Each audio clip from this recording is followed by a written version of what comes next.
우리 서로 돌아보며 인사하겠습니다. 우리에게 좋은 일이 일어나고 있습니다.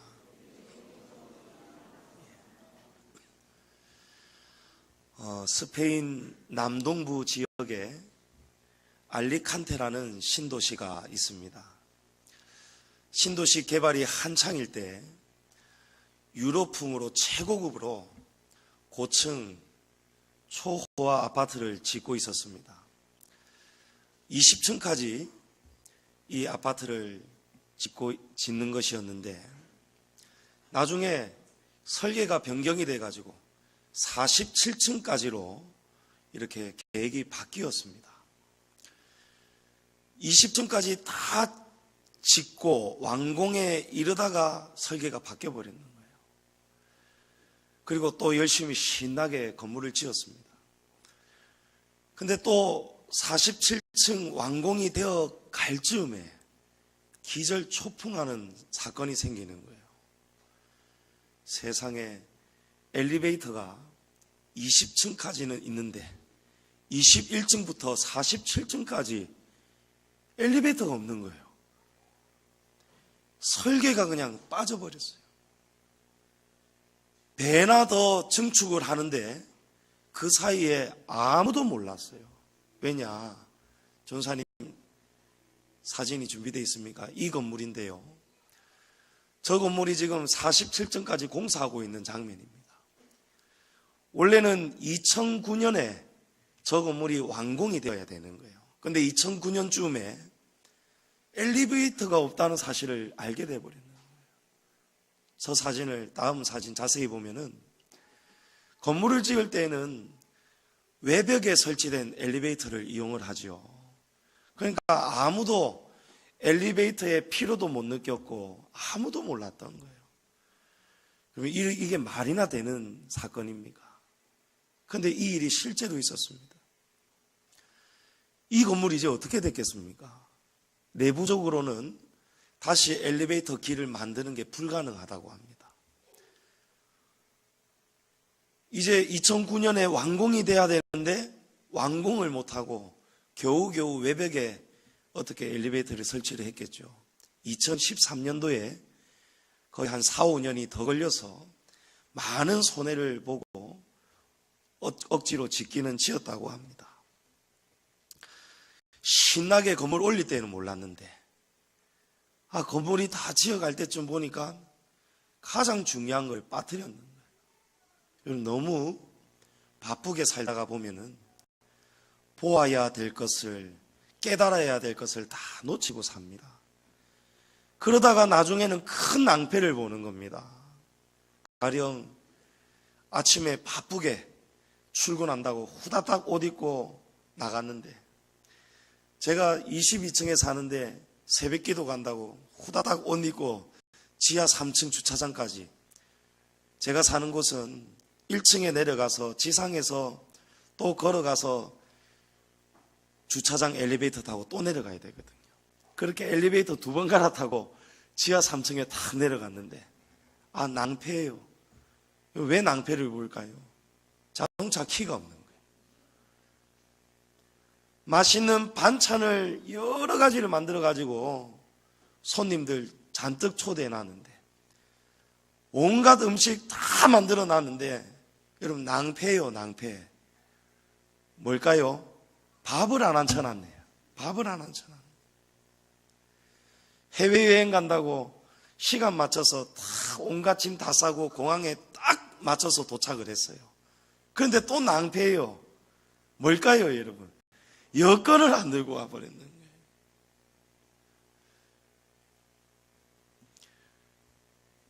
우리의 영혼도 여러분 낭패 보일 수 있습니다. 마태복음 7장에 예수님이 쫓아내시죠. 그때의 사람들이 예수님께 말하는 거예요. 외치는 거예요. 예수님 저 모릅니까? 제가 예수님의 이름으로 선지자 노릇하지 않았습니까? 제가 귀신을 쫓아내지 않았습니까? 예수님 저 모르시겠습니까? 그런데 예수님께서 내가 너를 도무지 알지 못하노라. 예수님이 모른다고 하시는 거예요. 불법을 행하는 자들아 내게서 떠나가라.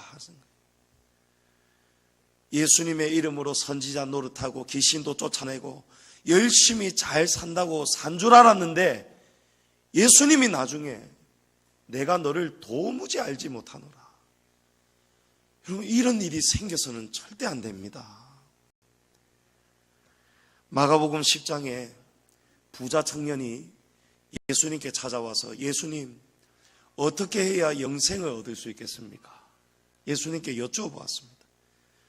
부자 청년이 나는 예수님 율법도 다 잘 지키고 있고 참 잘하고 있는 것 같은데 영생을 분명히 얻겠지요, 이런 마음으로 찾아왔을 거란 말이에요.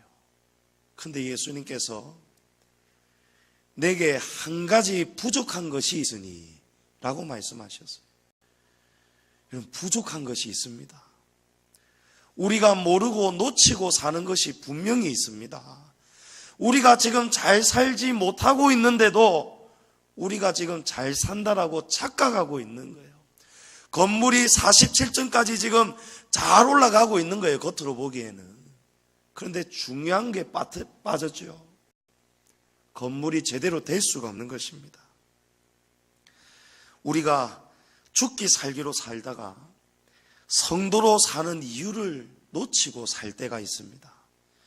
성도답게 살아야 되는데 겉으로는 보기에는 교인 같은데 주일에는 교회 와서 예배 드리는데 예배당문을 나서는 순간부터는 하나님과 상관이 없고 주님의 말씀과 상관이 없이 살아버립니다.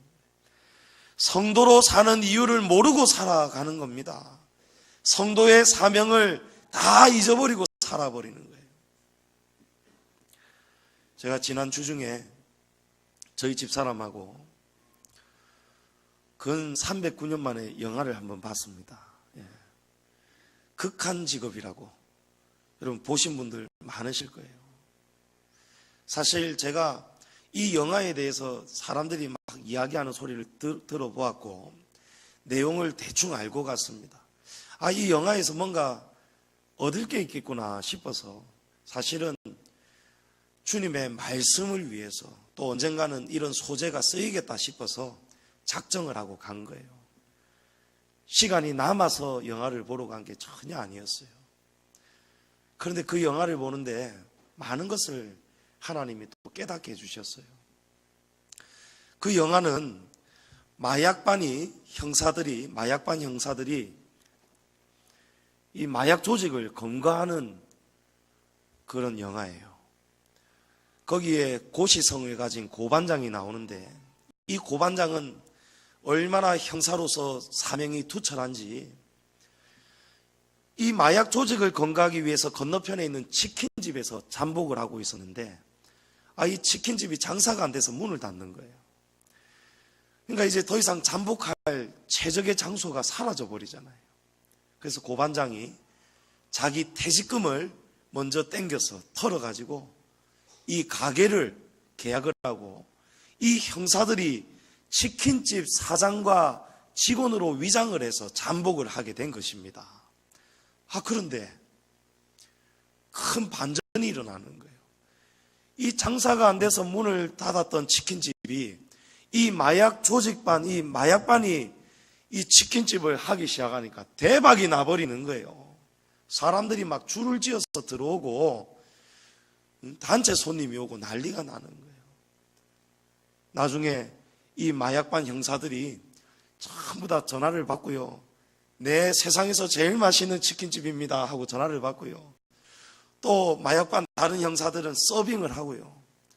또 한 사람은 주방에서 막 닭을 튀기고 요리를 하는 거예요. 딱 한 사람만 밖에서 그 마약 조직 잠복을 하고 있었어요. 나중에 진짜 마약 조직을 검거해야 되는 순간이 딱 와버렸는데 무전을 딱 하는 거예요. 반장님 지금 나타났습니다. 지금입니다. 이러는데 마약반 그 고반장이 무전을 받다가 바빠가지고 잠깐만 네, 세상에서 제일 맛있는 치킨집입니다. 이러는 거기 손님 하고 빨리 서빙하라고 하는 거예요. 사명, 이 마약 조직을 검거하기 위해서 자기의 퇴직금까지 털어넣는, 여러분 이게 사명이잖아요. 그 사명을 다 하고 있었는데 지금 온 정신이 치킨집이 대박이 나버리니까 거기에 정신을 다 팔려버리는 거예요. 그래서 때를 놓쳐버렸어요.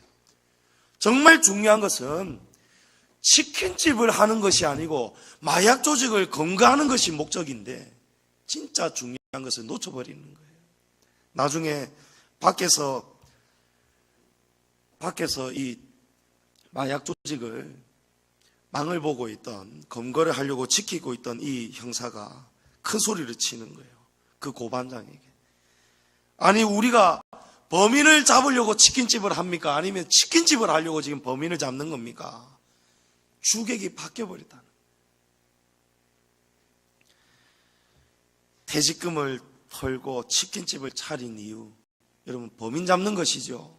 그게 본래의 목적입니다. 우리가 성도로 사는 이유, 여러분 이 땅에서 사장되고 이 땅에서 성공하고 이 땅에서 집 사고 두 채 사고 세 채 사고 우리 자식들 위해서 목숨 걸고 살고, 여러분 그 목적이 아니라는 거예요.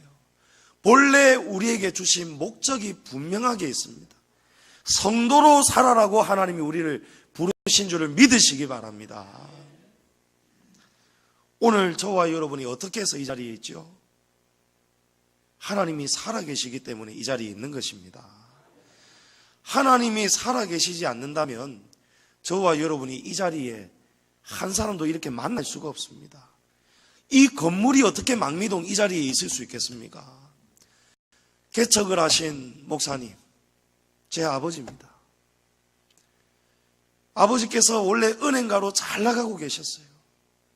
이제 얼마 안 있으면 이제 부산은행 지점장 되시는 거예요. 그런데 하나님께서 사명자로, 목사로 강권적으로 부르셨어요. 여러분 이 간증은 다 아시니까. 그리고 사표를 내고 퇴직금이며 집이며 전부 하나님 앞에 다 드리시면서 이 교회를 개척하셨습니다. 그때 믿지 않는 아버지의 직장 동료들이 이렇게 말했습니다. 둘 중에 하나라는 거예요. 제 아버지가 미쳐도 단단히 미쳤거나 아니면 하나님이 살아계시거나. 할렐루야. 하나님이 살아계시죠. 하나님이 살아계시니까 오늘 이 자리에 양지중앙교회가 세워진 것입니다. 또 단적인 한 가지만 제가 더 드리겠습니다. 안태강 성도님, 깜짝 놀라셨죠? 안태강 성도님하고 저와 여러분이 어떻게 만날 수 있겠습니까? 지난 성탄절 행사 때에는 안태강 성도님이 이 자리에 나오셔가지고 제가 태어나서 처음입니다. 이렇게 교회에 나와서 성탄 찬송을 부르고 이러는 거 처음입니다. 이러는 거예요. 저는 그 다음 말이 잊혀지지가 않습니다. 저는 그 정도일 줄은 몰랐는데 제가 자그마치 60년이 넘는 평생을 부처님을 섬겼습니다. 이러는 거예요. 안태강 성도님이 제가 날짜도 잊어버릴 수가 없는 거예요. 정말 주의 종으로서 이 사건이 제게 얼마나 큰 힘이 되는지 모릅니다. 60년 넘도록 다른 우상을 섬겼던 안태강 성도님이 작년 4월 1일 부활주일날 새생명 전도 축제 때 계란 준다고 교회 나오신 거예요. 그런데 우리 장로님이 교회 와서 보니까 계란을 달랑 1인당 2개밖에 안 주는 거예요. 그래서 이래가지고는 안 되겠다 싶어서 장로님이, 그러면 우리 장모님이 크게 실족할까 싶어가지고 마트 가셔가지고 계란을 여러 판을 사오셨답니다. 그래서 그 계란 교회에 나오면 드립니다. 하여튼 온갖 작전을 다 짜가지고 사랑하는 장모님 구원받게 하려고 4월 1일 부활주일날 모시고 나온 겁니다. 그런데 그날 그 예배를 통해서 그날부터 60년 넘도록 평생을 섬긴 부처님이 이제 떠나가 버리는 거예요. 그 순간에 말씀으로 하나님이 깨닫게 해주시는 거예요. 그날부터 오늘까지 한 줄도 빠지지 않고 안태강 성도님이 얼마나 열심히 하나님을 섬기는지 모릅니다. 여러분, 하나님은 합력의 선을 이루시는 거예요. 헛된 것이 없더라고요. 제가 참 죄송한 말씀입니다만은 나중된 자가 먼저 된다는 말씀이 안태강 성도님 보면 제가 깨달아지는 거예요. 이 신앙심이 물론 동네는 달랐지만 위에 동네에서 배우신 신앙입니다만은 그 신앙이 얼마나 간절하고 진실하고 깨끗한지 그 신앙이 이제는 하나님을 섬기는 신앙으로 그 열심 그대로 섬기시는 거예요. 예. 누가 안태강 성도님을 하나님 믿도록 만듭니까? 목사의 설교로요? 양지 중앙교회의 맛있는 점심으로요? 아닙니다. 하나님이 이미 창세전에 안태강 성도님을 택정하시는 거예요. 그래서 저와 여러분이 오늘 이 자리에 다 만난 것입니다. 우리가 하나님이 아니고는, 하나님이 살아계시지 아니하고는 이 자리에 나올 수가 없는 것입니다. 하나님은 우리를 왜 선택하시고 이 자리로 부르셨을까요? 왜 우리를 성도로 이 자리로 부르셨을까요? 에베소서 1장에 보면 하나님의 선택하심, 예정은 우리가 어머니의 배에서부터가 아니고 세상을 창조하시기 전에 이미 우리를 예정하셨다고 합니다. 에베소서 1장 4절에 곧 창세전에 그리스도 안에서 우리를 택하사 우리로 사랑 안에서 그 앞에 거룩하고 흠이 없게 하시려고. 여러분, 이게 우리를 부르신 목적입니다. 하나님이 왜 창세전에 우리를 택하셨느냐? 우리로 하여금 하나님 앞에서 거룩하고 흠이 없게 하시려고. 할렐루야. 하나님께서 그 목적으로 우리를 성도로 부르셨다는 사실입니다. 우리가 전에는 어둠 속에 있었습니다. 오늘 말씀 가운데 보면 우리가 전에는 죄의 지배를 받고 살았습니다. 그러나 이제는 우리가 주님 안에서 빛의 자녀가 된 것입니다. 이전에는 우리의 육체를 불의의 무기로 죄에게 내어주었지만 이제는 의의 무기로 하나님께 드려야 된다는 것입니다. 고린도후서 5장 17절에 그런즉 누구든지 그리스도 안에 있으면 새로운 피조물이라. 이전 것은 지나갔으니 보라 새 것이 되었도다. 여러분, 저와 여러분이 새 것입니다. 우리가 이전 것으로 또 살아서는 안 된다는 말씀이에요. 이전에는 우리가 죄 가운데 살았습니다. 이전에는 우리가 죄의 종으로 살았습니다. 우리의 몸을 불법으로 불의의 무기로 우리의 몸을 내어주었던 거예요. 그런데 이제는 바뀌었지요. 이제는 우리가 은혜 아래 사는 것입니다. 은혜 아래 살기 때문에 14절에 죄가 너희를 주장하지 못하리니 이는 너희가 법 아래 있지 아니하고 은혜 아래에 있음이라. 그런즉 어찌하리요? 우리가 법 아래에 있지 아니하고 은혜 아래에 있으니 죄를 지으리요? 그럴 수 없느니라. 여러분, 하나님을 믿는 성도라면은 이제 죄 가운데 살 수 없다는 말씀입니다. 우리가 이전에는 죄 가운데 살았지만 이제는 은혜 아래에 은혜의 지배를 받아야 됩니다. 너희 자신을 하나님께 드리라. 13절 말씀이죠. 이 말씀은 성경 전체에서 유일하게 로마서 6장 13절 오늘 본문에만 유일하게 나오는 표현입니다. 하나님께 드리라는 거예요. 너희 자신을 하나님께 드리라는 거예요. 이 앞에 보면은 너희 지체를 불의의 무기로 죄에게 내주지 말고 내어주다, 이 원어하고 그 다음에 하나님께 드리며 할 때 드리다라는 원어가 똑같습니다. 근데 번역이 앞에는 내주다라고 되어 있는데 뒤에는 드리라 이렇게 되어 있어요. 좋으려면 뒤에도 똑같이 내어드리라고 번역해야 돼요. 영어 성경에는 이 내어드리다라고 번역이 되어 있어요. 오퍼라고. 제공하다, 드리다 이런 단어가 되어 있는 거예요.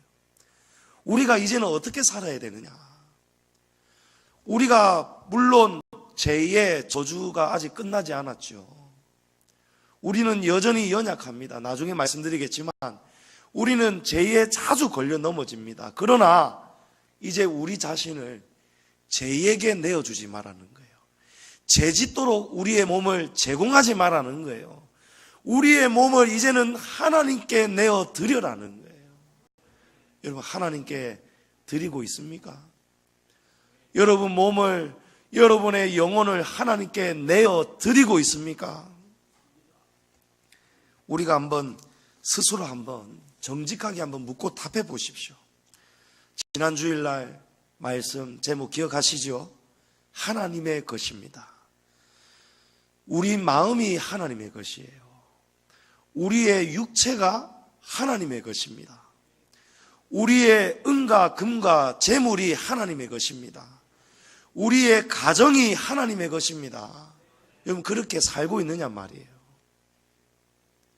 대부분의 성도들이 드리겠다, 이제 주를 위해 살겠습니다 하면서도 자기 마음대로 삽니다.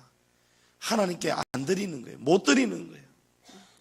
하나님, 이제 제가 드리겠습니다 라고 하는데 오냐 하고 하나님이 딱 잡으셨는데도 우리가 드립니다 하면서도 하고 이거는 놓지 않는 거예요. 우리가 여전히 하나님께 우리 자신을 내어드리지 못하고 우리 자신을 죄에게 내주고 있다는 거예요. 제 고모부께서 해운대에 있는 큰 교회 안수 집사님입니다. 나이가 많으시죠. 그래서 한 번씩 가족 모임하거나 이러면은 교회 이야기를 주고받습니다. 그 큰 교회에 주차장도 아주 넓어요. 근데 은혜 받고 말씀 받고 나오다가 전화 받고 전화가 막 서로 불이 난다는 거예요. 서로 차 빼달라고. 그리고 주차 문제 가지고 차를 빼주고 이런 문제를 가지고 실랑이를 하다가 고함을 치고 싸운다는 거예요. 그 장면을 1년에 어쩌다가 몇 번씩 종종 본다는 거예요. 그 모습을 볼 때마다 기절할 것 같다는 거예요. 어떻게 방금 말씀을 듣고 나왔는데 오전 예배 마치고 나오다가 어떻게 두 사람이 저렇게 싸울 수 있느냐는 거예요. 여러분, 이 도로 이야기 아시죠? 이 도로는 참 요상한 도로 아닙니까? 아침 7시부터 9시까지는 일방통행 도로입니다. 위로만 올라갈 수 있어요. 그리고 아침 9시 이후라야 위에서 아래로 양방향 통행이 가능합니다. 근데 차가 두 대가 서로 양보 안 하고 싸우는 것을 제가 본 거예요. 서로 빵 하고, 제가 그때 요 위에 4층에 있을 때인데 내려가서 보니까 두 사람이서 양보 안 하는 거예요. 왜 싸우냐? 밑에서 올라오는 사람은 시계가 지금 8시 59분이에요. 아직 자기가 올라가야 되는 시간이에요. 근데 위에서 내려오는 사람 시계는 9시를 넘었었어요. 나는 이제 풀려서 내려왔다. 뭐라 하노? 아직 9시 안 됐다. 이거 가지고 싸우는데, 한 차에는 보니까 루밀러 밑에 십자가가 걸려있고, 한 차에는 뒤에 보니까 성경책이 뒷유리창에 보이더라고요. 여러분, 하나님이 보시고 이 장면을 보시고 하나님이 뭐라 하시겠습니까? 왜 너희 자신을 자꾸 죄에게 내어주느냐? 우리 성도들은 이 죄가 얼마나 무서운 것을 모르고 살 때가 있습니다. 여러분, 죄 정말 무서운 겁니다. 제가 부모님 말씀 잘 안 들을 때, 비행할 때, 나중에 중학생이 되고 머리가 굵어지니까 이해가 되는 거예요. 왜 우리 집안이 남천동 마당만 100평인 그 부잣집에 살다가 왜 우리가 갑자기 집안이 이렇게 되었을까? 나중에 보니까 전부 다 아버지 때문인 거예요. 아버지가 목사만 안 됐으면은 우리 집이 여전히 남천동에 살 텐데, 내가 지금쯤이면은 이건 만구 제 생각이었어요.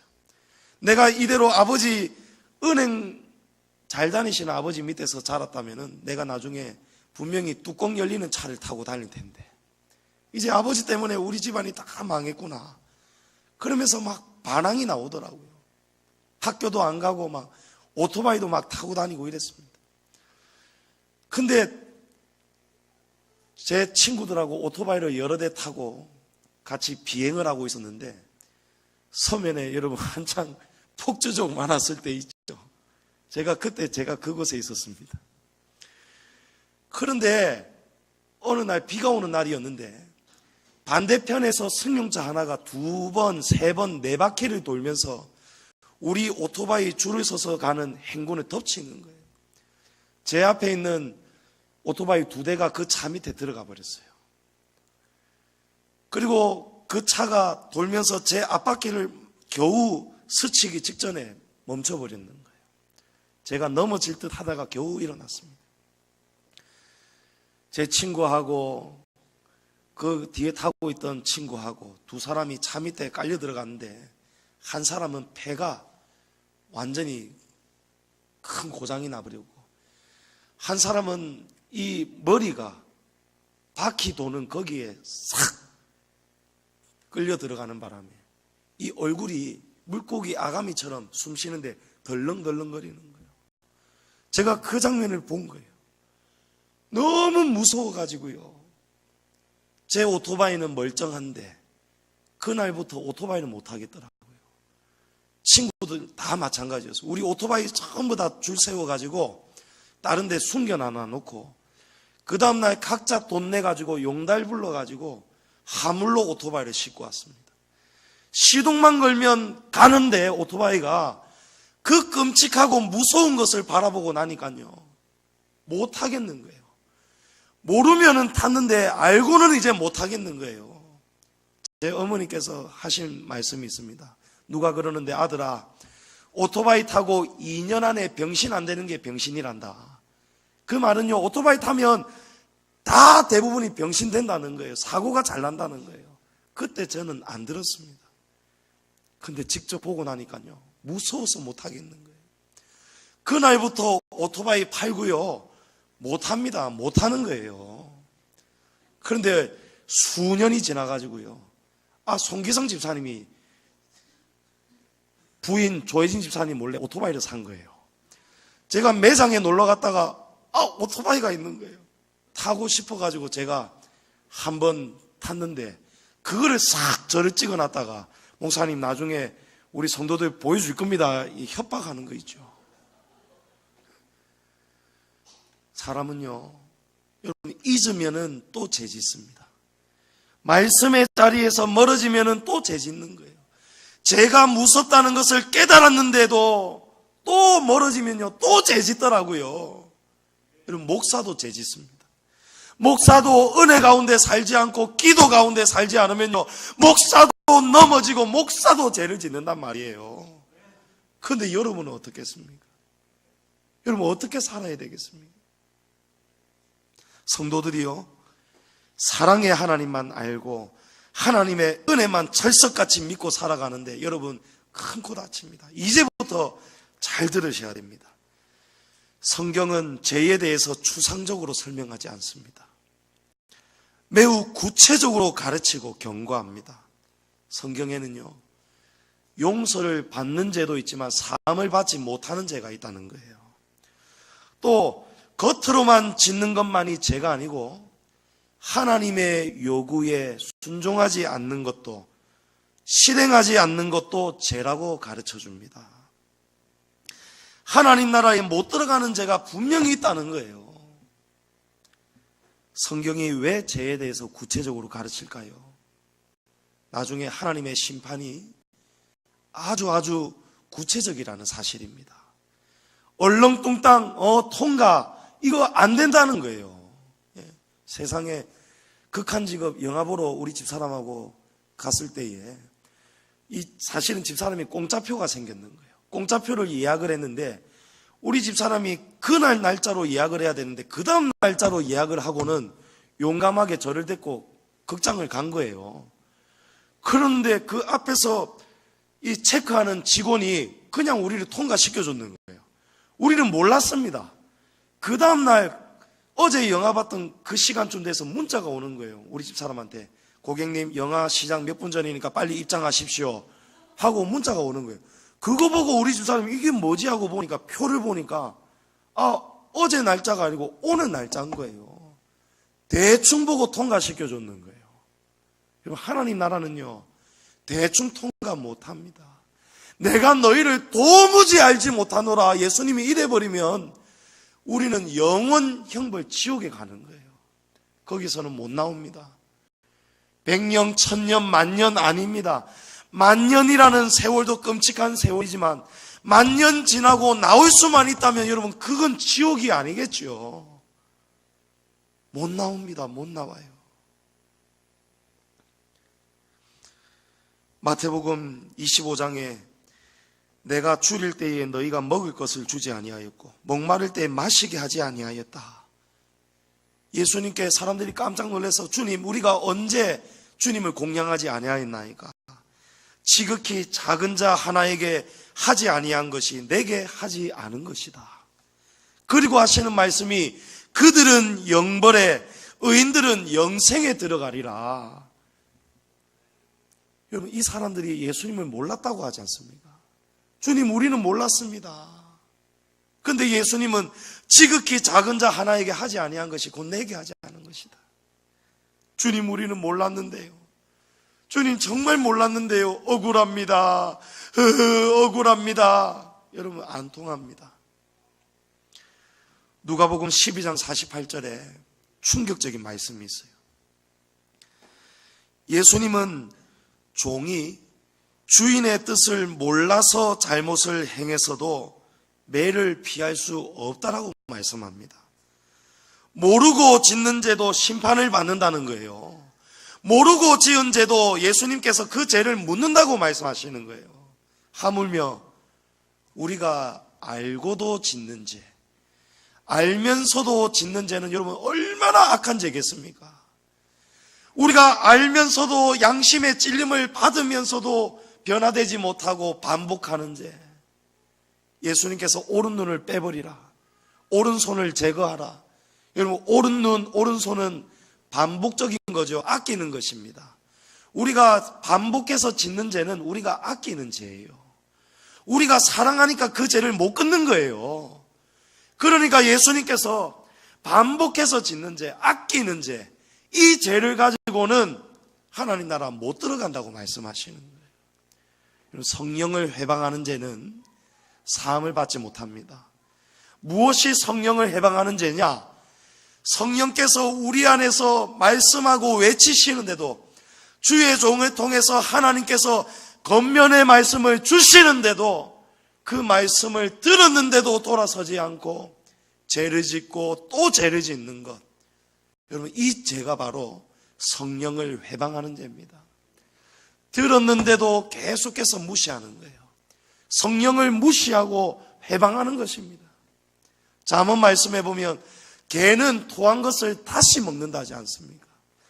그와 같이 미련한 자는 자기 죄를 다시 먹는다는 거예요. 우리는 무엇으로 구원을 받을까요? 여러분, 우리 죄를 짓지 않고 거룩함을 닮아가는 것을 성화라고 합니다. 성화가 우리를 구원시켜 줄까요? 여러분, 아닙니다. 제가 지금 잠시 딴 말씀하는 거예요. 우리의 구원은 오직 믿음입니다. 오직 예수 그리스도의 십자가 공로입니다. 전적인 공로입니다. 그러나 한번 잘 들어보십시오. 우리가 하나님의 말씀을 따라가면서도, 예수님을 믿는다 하면서도 우리는 여전히 죄 가운데 산다. 그럼 그 믿음이 진짜일까요? 만약에 우리 안에 예수 그리스도의 전적인 공로로 예수 그리스도의 의가 우리 안에 전가가 되었다면 그 사람에게는 반드시 그 믿음의 증거가 나타나야 됩니다. 삶에서 나타나야 된다는 거예요. 요한복음 15장 5절에 그가 내 안에 내가 그 안에 거하면 사람이 열매를 많이 맺나니. 여러분, 우리 안에 예수님이 계시면요 열매를 많이 맺는다고 예수님이 말씀하시는 거예요. 마태복음 7장에 보니까 아름다운 열매를 맺지 아니하는 나무마다 찍혀 불에 던져지느니라.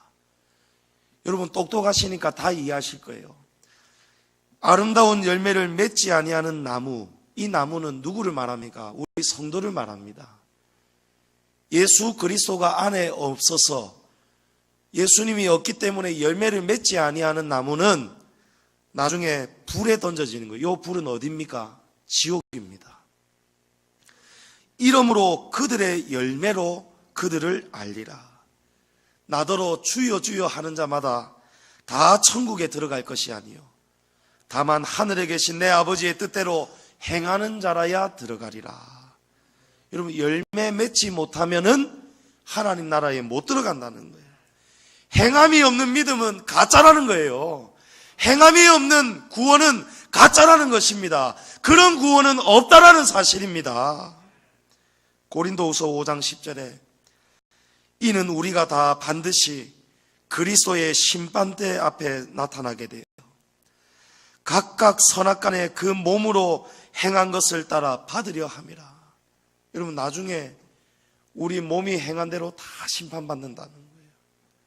우리가 성도답게 살지 못했던 것, 우리가 몸은 교회를 왔다 갔다 했는데 우리가 여전히 죄 가운데 살았던 것. 여러분, 뉴스 보십시오. 온갖 더러운 뉴스가 얼마나 많이 있습니까? 목사도 돈 때문에 넘어지잖아요. 목사가 돈을 횡령하잖아요. 목사가 성도에게 몹쓸 짓을 하지 않습니까? 칠계명을 어기지 않습니까? 하나님이 지금 다 보고 계시는데요. 하나님이 우리의 몸을 지금 다 지켜보고 계시는데요.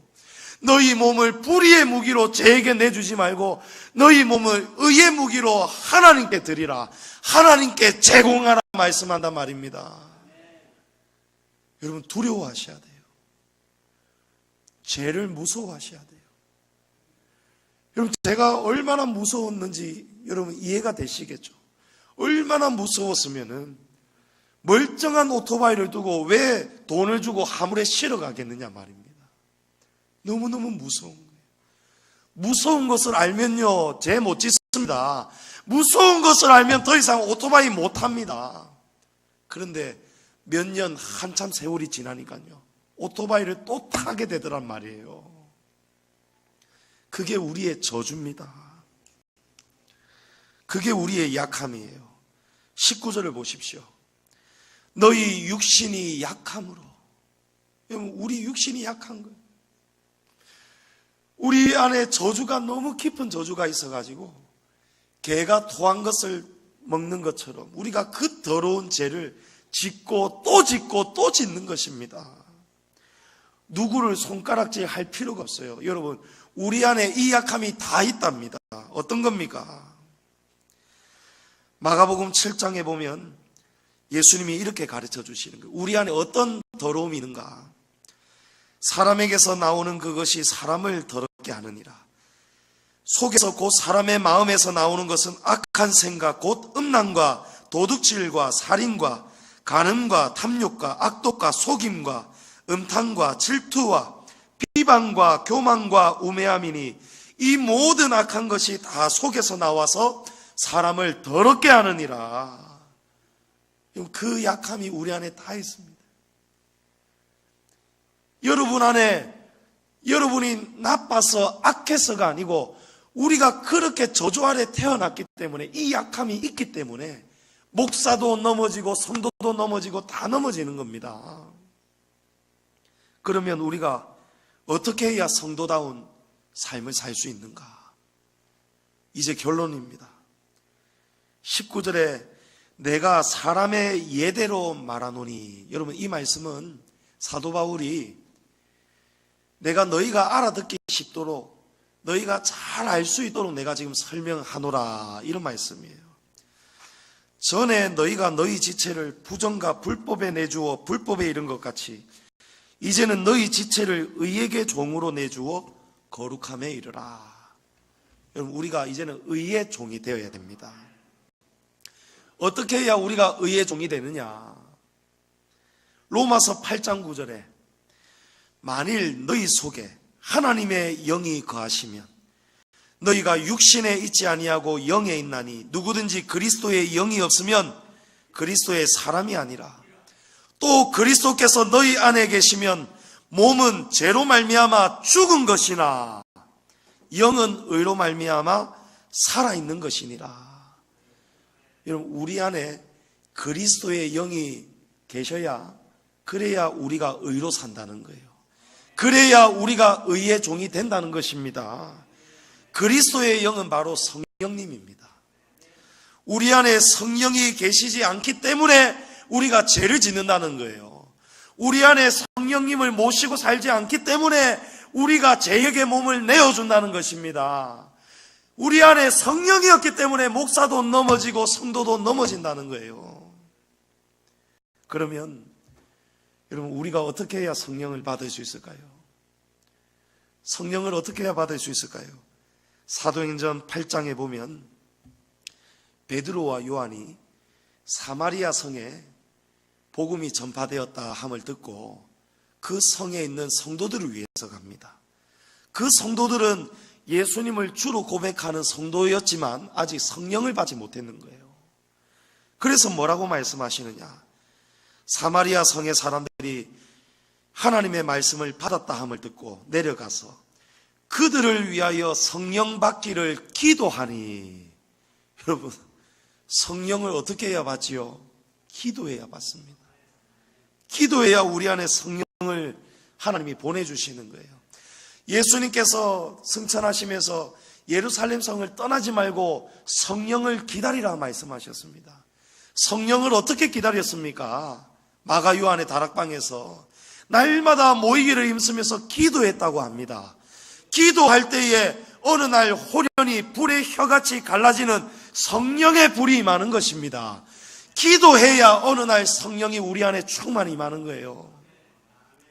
바람은 눈에 보이지 않지만 나뭇가지가 흔들리는 것을 보면서 아, 바람이 지금 영향력을 일으키고 있구나, 그걸 우리가 깨닫습니다. 여러분, 성령이 우리 안에 거하시는가를 우리가 어떻게 알 수 있을까요? 우리의 삶의 열매가 나타나야 됩니다. 여러분, 찬양 드릴 때 여러분의 표정이 밝아야 돼요. 찬양이 언제나 넘치면 은혜로 얼굴이 환해야 됩니다. 그래서 여러분, 제가 우스갯소리로 말씀드리는 게 아니고 손거울 있잖아요. 손거울을 여러분 앞에 보면 성경책 딱 올려놓는데 기대 놓으십시오. 그리고 예배드리고 찬양하는 여러분 모습을 한번 바라보시란 말이에요. 아, 지금 내 표정에 은혜가 없구나, 지금 내 안에 지금 성령의 충만함이 없구나 깨달아진단 말이에요. 깨달아지면 이제 어떻게 해야 됩니까, 여러분? 기도해야 됩니다. 기도해야 됩니다. 제가 살아보니까요, 저도 날마다 죄하고 싸우고 살지 않습니까? 여러분, 목사도 날마다 죄와 싸워야 되는 거예요. 근데 하루에 매일마다 1시간 이상씩을 기도하는데도 1시간 가지고 죄를 이길 수가 없더라고요, 여러분. 여러분, 죄 고백입니다. 제가 그렇다는 거예요. 1시간 기도해가지고는 죄를 완전하게 이겨낼 수가 없더라고요. 그러면 방법은 무엇입니까? 더 이겨내야죠. 더 충만해야죠. 의사가 환자에게 약을 투여할 때 몸무게만큼 투여하잖아요. 근데 이것만큼 먹었는데도 효과가 없다, 그러면 강도를 높이잖아요. 여러분, 강도 높여야 신앙생활의 성령 충만의 맷집을, 이 싸우는 무기를 여러분이 더 갈고 닦으셔야 이깁니다. 승리합니다. 사람은 변해야 됩니다. 1년 전이나 10년 전이나 똑같네, 여러분, 이건 저주예요. 이야, 요즘 아무개 집사님 성도님 볼 때마다 은혜가 넘칩니다. 우리 소울크로스 찬양단 보십시오. 오늘은 우리 교회가 아름다운 옷을 또 지어줬습니다. 더 아름답고 이쁘지요. 정말 우리 전부 다 뜨겁게 찬양하는 모습 얼마나 천사 같은지 모르겠어요. 특히 우리 건은혜 자매, 은혜 자매 막 찬양하고 이 표정, 손이 의식적으로 올라가는 게 아니고 전심으로 올라가잖아요. 은혜 자매 얼굴을 볼 때마다 막 은혜가 넘치는 거예요. 근데 이제 더 난리가 나죠. 은혜가 양날개를 펼치는 거예요. 이쪽에는 권은혜, 이제 언젠가부터는 재갈은혜 성도. 이래가지고 양쪽에 은혜가 있는데, 여러분 제가 지금 재갈은혜 성도를 또 이야기하는 거예요. 여러분 깜짝 놀라지요? 우리 죄송합니다만 한번 일어나 보세요. 예. 한번 싹 돌아봐 주세요. 예. 여러분 얼굴이 앉으세요. 고맙습니다. 얼굴이 얼마나 하얗습니까? 이거는 분을 발라서 하얀 게 아니고요. 성령이 충만한 거예요. 예?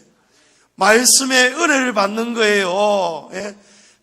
말씀에 막 은혜가 넘치니까 성령의 충만을 받고요. 기도를 하고요. 찬양하는데도 울면서 찬양하고요. 하나님 앞에 헌금 드리면서도 하나하나 감사 제목 써가지고 내는 거 제가 읽을 때마다 막 눈물이 나는 거예요. 하나님 감사합니다. 하나님 감사합니다. 사랑하는 성도 여러분, 이제 말씀 맺습니다. 성도로 사는 이유는 거룩함 외에는 다른 목적이 없습니다. 21절에 우리가 제2의 종으로 살 때에 무슨 열매를 얻었느냐? 여러분 사망밖에 없었습니다. 그러나 하나님께 종이 되어 거룩함에 이르는 열매를 맺게 되면은 그 마지막은 무엇입니까? 영생입니다. 영생. 안태강 성도님, 영생을 지금 가지고 계시는 거예요. 예. 멸망의 길로 가다가 정말 어떻게 해서 이렇게 영생의 길로 돌아오게 되셨을까요? 하나님입니다. 하나님 은혜입니다. 그래서 우리는 이제는 어떻게 살아야 되느냐? 이 은혜를 안다면은, 바르게 안다면 성도로 살아야 돼요. 성도로 사시기를 축복합니다. 오늘을 사는 이유도, 내일을 사는 이유도 성도로 사셔야 됩니다. 거룩함을 쫓아가셔야 됩니다. 다윗이 시편 51편에서 밧세바를 범한 다음에 참회하면서 기도하는데, 고백을 하는데 다윗이 가장 떨며 기도하는 대목이 있습니다. 하나님, 나를 주님 앞에서 쫓아내지 마시고 주의 성령을 내게서 거두지 마소서. 여러분 가장 무서운 것은요, 성령이 우리에게서 떠나가는 거예요. 성령이 우리 안에서 떠나가지 말도록, 여러분 성령께서 언제 떠나가시느냐? 우리가 들어도 듣지 않을 때, 우리가 계속해서 반복적인 죄를 지을 때에 그때 성령이 떠나갑니다. 그리고 성령이 떠나가면 우리의 양심이 화인을 맞아버리는 거예요. 겁이 없어져 버립니다. 겁 없이 사는 거예요. 이전에는 우리가 죄 가운데 살 때에는 의를 두려워하지 않았어요. 그러나 이제는 하나님의 심판을 두려워하셔야 돼요. 사랑하는 성도 여러분, 기도하지 않고는 거룩해질 수가 없습니다. 기도하지 않고는 성도가 될 수가 없습니다. 기도하지 않으면서 교회 다니는 사람은 불신자도 아니고 성도도 아닙니다. 그럼 그 사람은 자칫 잘못하면 괴물이 되어버립니다. 교회는 다니면서 불신자는 아닌 것 같은데 기도는 안 한다. 여러분 그렇게 살면은 언제든지 괴물로 바뀔 수 있어요. 죄에게 언제든지 우리의 몸을 빼앗겨 버립니다. 그렇게 살다가는 지옥 갑니다. 잠언 13장 13절에 말씀을 멸시하는 자는 자기에게 패망을 이루고 계명을 두려워하는 자는 상을 받느니라. 여러분 하나님의 말씀 두려워해야 돼요. 하나님을 경외하는 것은 하나님을 두려워하는 것입니다. 사랑하는 우리 양지중앙교회 성도님들, 제가 데살로니가전서 5장 말씀으로 이제 말씀을 마무리하겠습니다. 성령을 소멸하지 말며 예언을 멸시하지 마시고 범사에 헤아려 좋은 것을 취하시고 악은 어떤 모양이라도 버리시기 바랍니다. 평강의 하나님이 친히 우리를 온전히 거룩하게 하시고 또 우리의 온 영과 혼과 몸이 우리 주 예수 그리스도께서 강림하실 때에 흠없게 보존되기를 주님의 이름으로 간절히 축원합니다. 날마다 기도로 성령 충만 받아서 이기고 승리하고 성도답게 성도로 사는 이유로 분명하게 알고 살아가시는 저와 여러분 되시기를 주님의 이름으로 축복합니다.